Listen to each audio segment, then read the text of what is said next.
Hey, it's Chris Doucher for GeekNerdNet.com. I'm the 2025 Calgary Expo. I'm really, really happy to be joined again by writer Dan Slott. Hello, Dan. Hello, GeekNerd.net comic thing, panel, what, huh? It rolls right off the tongue. So close. This is the busy day of the convention. Yeah, it's amazing. I even got a time slot.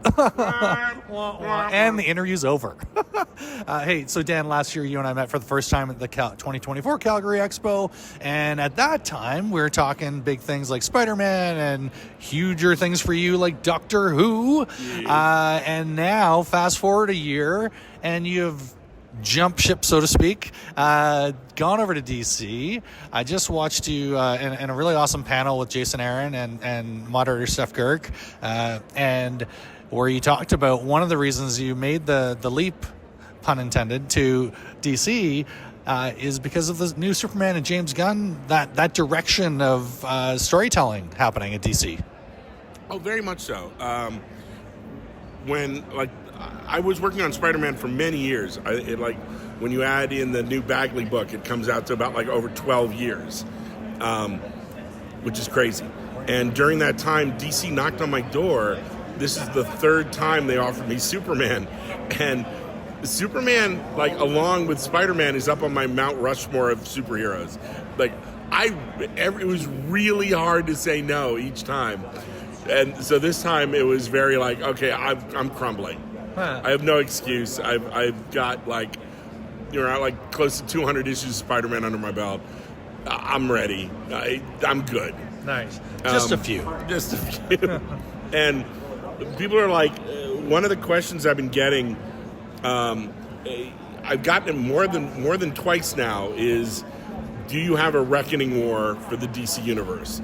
When I was working at Marvel from 2004 on, I was slowly seeding these little hints and clues to a bigger story called The Reckoning War that everything was going to build up to. And my answer to this has been no. No, I do not have this. What I have is 20 years of, when I have students, when I teach creative writing, one of the questions kids ask is, where do you get your ideas from? And my answer to kids is always, you always get ideas. It's not where do you get them from, you get them from yourself. It's when you get the idea, you need to write it down. That you're having ideas every second of the day, it's important to write the good ones down. And when the time comes to write your story, you open up your file and it is filled with all these ideas of things you want to do. I have had over 20 years of going, oh man, that would make a great Green Lantern story.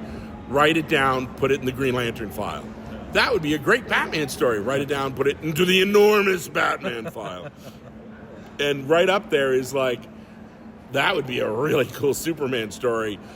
I don't have a reckoning war in me. What I have is this giant dam that has been building up pressure for 20 years, and now they've cracked it open, and I'm just gonna, here's all my DC ideas, love me. I love all of that. I love the energy. I like this third time's the charm for DC getting you. Oh my God! Yeah, the first time was easy to say no, because I was coming up on storylines that I'd wanted to tell on Spider-Man, and I was coming up on milestones I wanted to hit on Spider-Man. The second time was a lot harder to say no, because I'm I've got all these Superman ideas. Oh, I got all the stuff I want to do. Oh, I love this character. This one broke me. Yeah, and I didn't see it coming. I was at a con, and Paul Kaminsky came up to me and said, there's no chance we could get here for Superman, is there? And I was like, are you serious? And the thing that really did push it over the edge was knowing that James Gunn was doing this Superman movie. And when they offered me the chance to be a guy launching the jump-on book for Superman at the time of the James Gunn, Corn Sweat movie. That's like I will roll that dice. I will just roll those dice every time on James Gunn. When you look at Guardians and you look at Peacemaker and you look at the Suicide Squad, he clearly loves these worlds. He put so much effort and care into them. And they're some of my favorite superhero movies of all time. I want to see what he's going to do with Superman. Nice. And especially a hopeful Superman. Yeah. And everything in those trailers just lets me know I made the right choice. Yeah. I'm really excited to be here. That said, I didn't jump ship. I'm not exclusive to DC. I apologize for that. No. I'm now exclusive to no one. Okay. I was exclusive to Marvel for 20 years, which is insane. Yeah. I can't think of a single other writer who's done that, because most of them have been like, I will now stretch my wings. I will now seek greener pastures. I will now try other stuff. Nice. And I'm in the Marvel Universe sandbox. I could not be happier. This is where I've always wanted to be. So I don't want to give that up. There's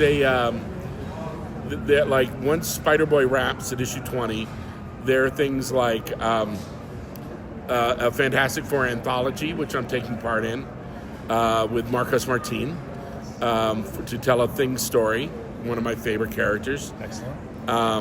And I've talked with Marvel about other stuff in the future. I've talked with DC about other stuff in the future, and other companies too, with other properties I love. But if I can, the thing that I love about everything you just shared is a lot of books aren't going to lose your voice.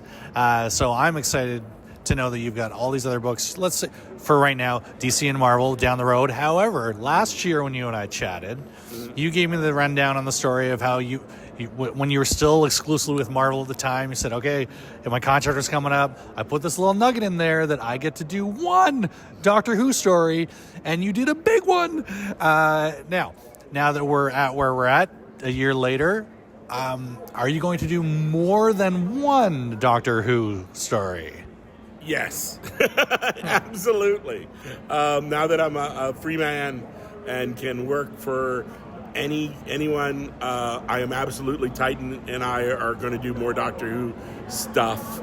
The thing I'm keeping track of, the most important thing for me is for the next 6 months, my focus is on just Superman Unlimited, is just making this book the best I can from my side, and to get ahead of schedule, and to make it a book that is always coming out for you on time.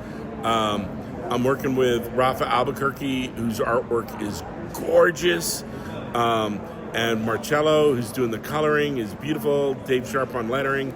I'm really proud to be a part of this team and what we're bringing to the Superman legacy. We have the first, by the time this comes out,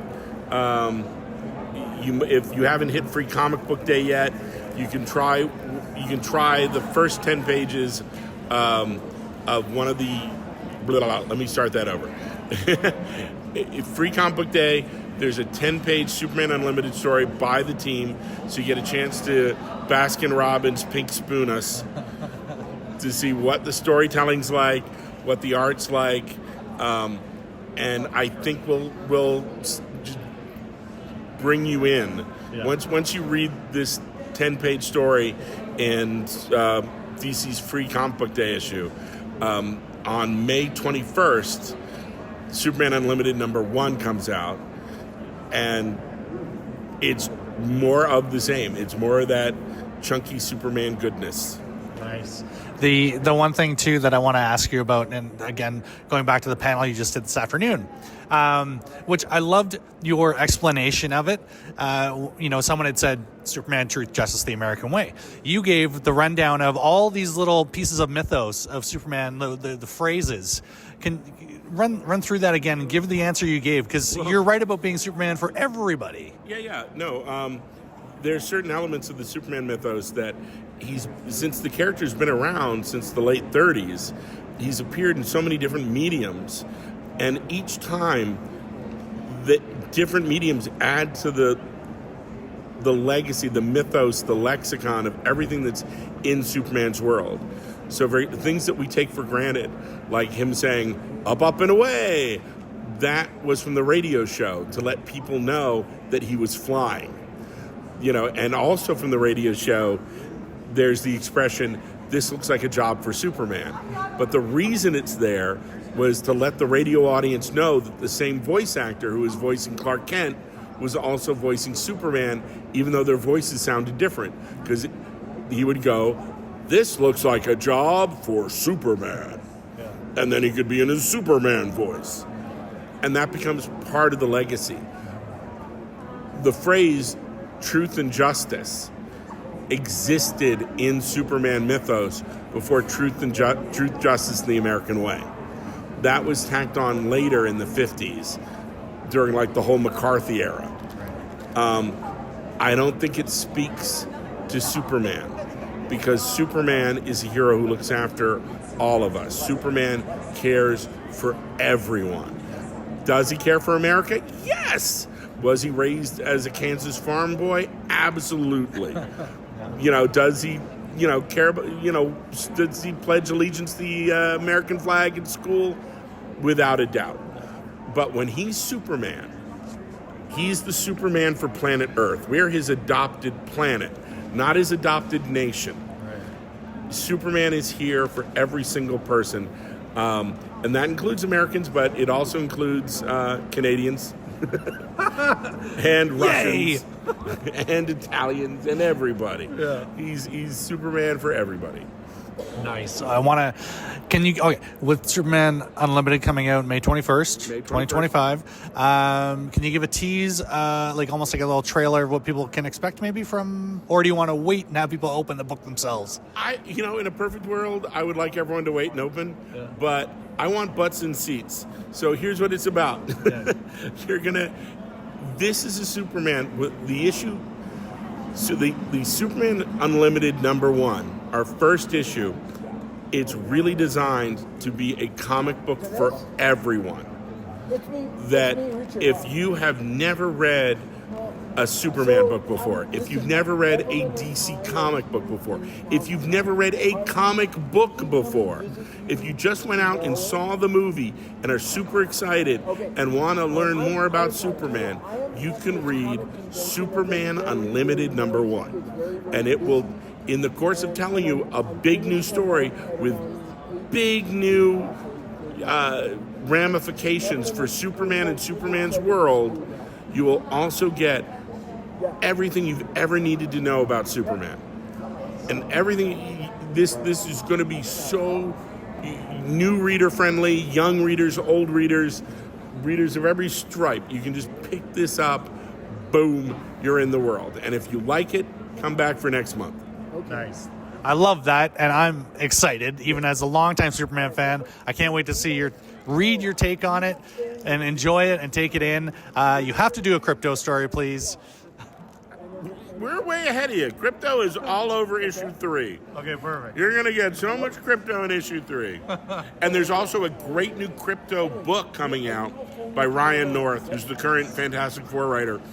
And it has got such a great hook at the end of the first issue. Yes. Everyone should check out the crypto book. Awesome. Hey, Dan Slott, thank you again so much for your time. You're absolutely amazing, and thank you. Oh, thanks, Chris. Okay.